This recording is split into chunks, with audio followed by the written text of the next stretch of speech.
Ketika memasuki air pemandian herbal, Ye Yuan merasa malu mencoba mengatur kembali perasaannya dan bermeditasi untuk menyerap khasiat ramuan obat herbal di dalam air.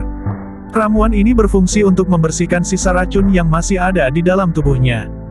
Ramuan herbal yang digunakan dalam pengobatan ini berasal dari bahan-bahan tingkat 1 dan tingkat 2 yang umumnya tidak begitu memiliki manfaat luar biasa.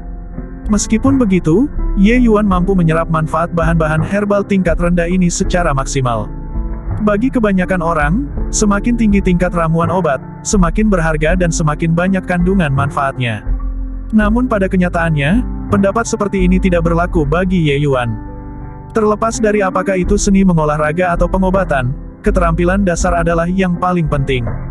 Semakin kuat dasar yang kamu miliki, semakin tinggi tingkatan kemampuan yang kamu miliki di masa depan, demikian juga sebaliknya. Dalam kehidupan sebelumnya, King Yunzi pernah menghabiskan lebih dari 10 tahun untuk mempelajari khasiat tanaman obat dan pil yang ada di tingkat 3 dan di bawahnya. Tahun-tahun itu tidak terbuang sia-sia karena keterampilan dasarnya dalam ilmu pengobatan Dao menjadi sangat hebat. 10 tahun terakhir menjadi tahun-tahun yang sangat penting dalam mengantarkannya menjadi tabib kaisar paling muda. Dalam dunia para dewa, tidak ada seorang pun yang bisa menandinginya dalam masalah pemahaman obat. Hal ini juga yang menjadikannya sebagai salah satu sosok dari generasinya yang kemungkinan bisa menjadi dewa pengobatan.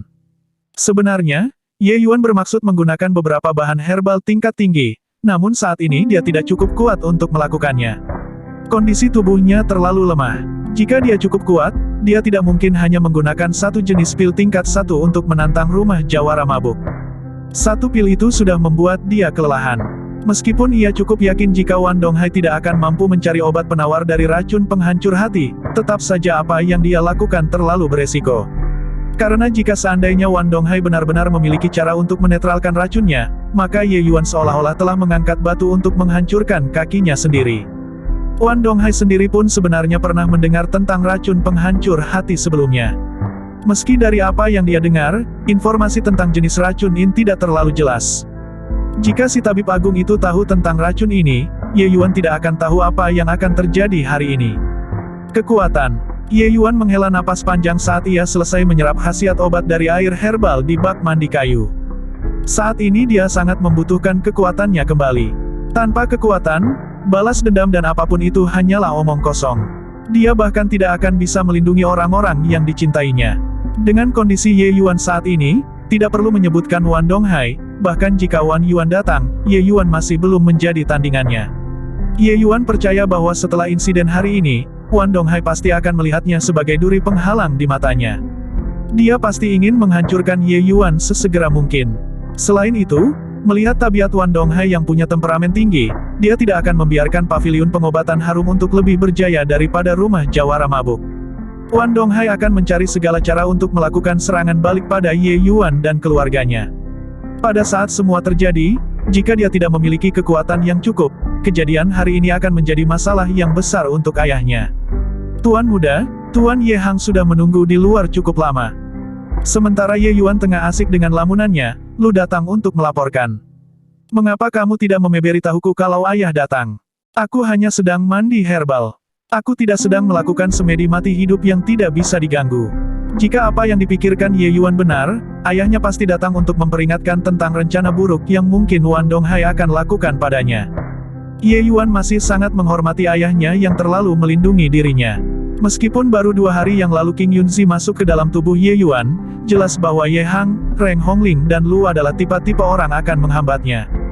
Lu memasang wajah cemberut dan berkata dengan kesal, aku sebenarnya ingin masuk dan memanggil Tuan Muda, tetapi Tuan Besar Ye Hang menarikku dan tidak mengizinkanku masuk.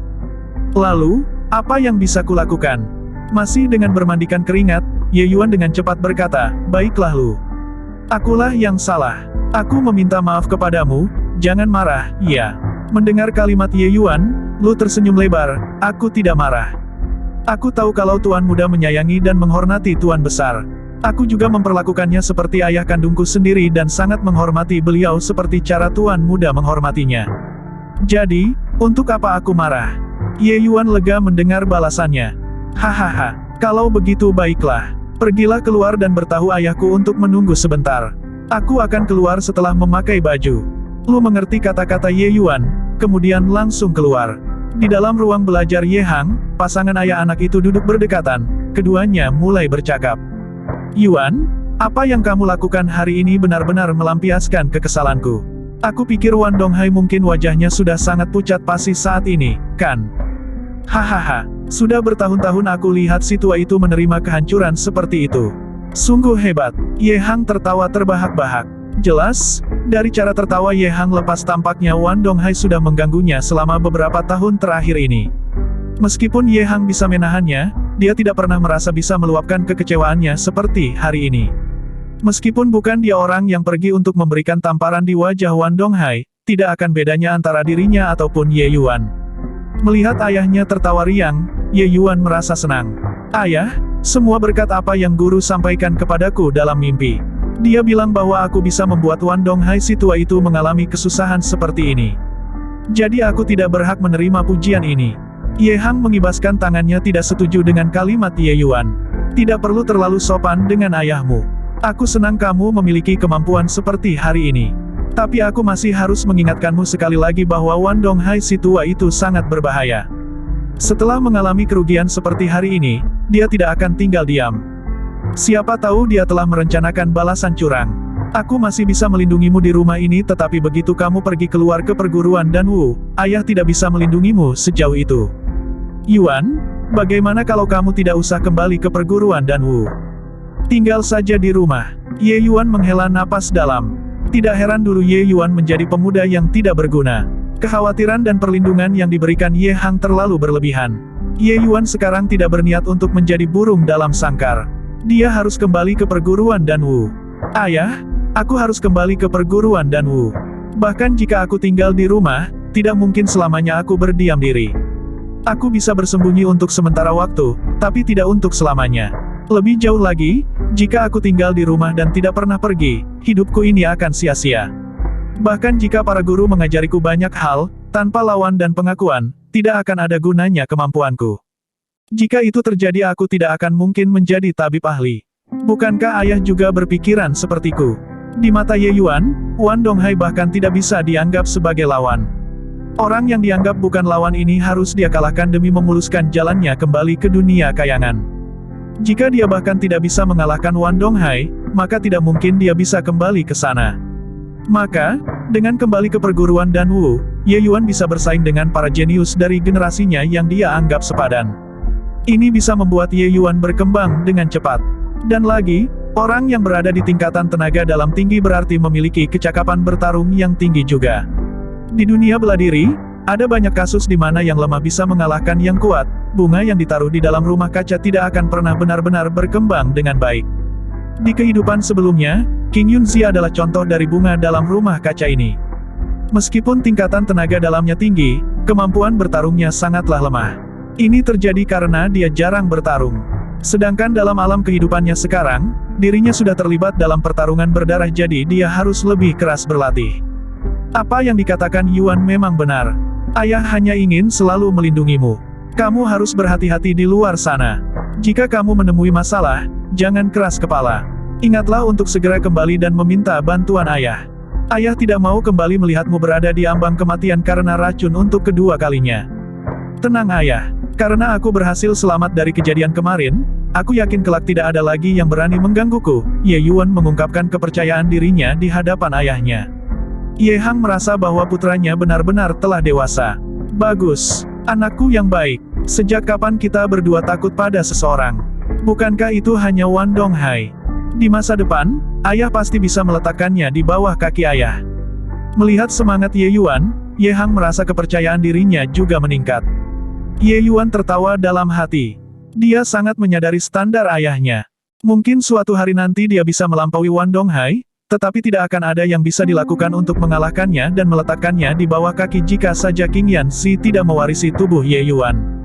Dengan keadaan Ye Yuan saat ini, hanya menunggu waktu saja bagi Ye Hang untuk menginjak-injak Wan Donghai. Saat Ye Yuan hendak pergi, Ye Hang menghentikannya.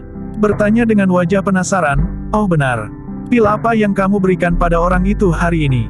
"Pil itu sangat kuat. Kamu hanya menguasai tingkat pertama energi murni Qi.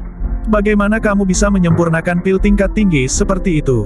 Petik 2. Ye Yuan tahu bahwa Ye Hang juga seorang yang memiliki ketertarikan tinggi. Ye Hang sampai sakit kepala memikirkan hal tersebut, dia masih tidak bisa mengerti apa yang terjadi. Sekarang setelah dia selesai berbicara dari hati ke hati dengan putranya, dia tidak tahan lagi untuk langsung bertanya. Di hadapan ayahnya sendiri, Ye Yuan tidak berani menyembunyikan apapun. Sambil tersenyum, dia berkata, "Ayah, pil itu disebut pil penghancur hati. Ini bukan pil tingkat tinggi, tetapi hanya pil tingkat 1. Dengan batas kemampuan yang aku miliki, aku berusaha untuk menyempurnakan pil ini." Senyum Ye Hang seperti membeku di wajahnya. Pil tingkat 1. Bagaimana mungkin? Jika kata-kata ini tidak keluar dari mulut putranya, Ye Hang tidak akan mungkin percaya bahkan jika ada orang yang memukulnya hingga mati. Pil tingkat 1. Ye Hang menelan ludah dan bertanya dengan tidak percaya, bagaimana mungkin pil tingkat 1 begitu ini luar biasa? Ye Yuan mengeluarkan kuas dan kertas dan menuliskan formula dari pil penghancur hati. Ia juga menuliskan cara pemurniannya serta hal-hal yang perlu diperhatikan dalam proses pembuatannya dan langsung menyerahkan kertas itu pada Ye Hang. Ye Hang dengan hati-hati menerima formula pil itu seolah kertas itu adalah harta karunnya. Ye Yuan tahu dia mungkin tidak akan bisa melihat ayahnya selama beberapa hari ini.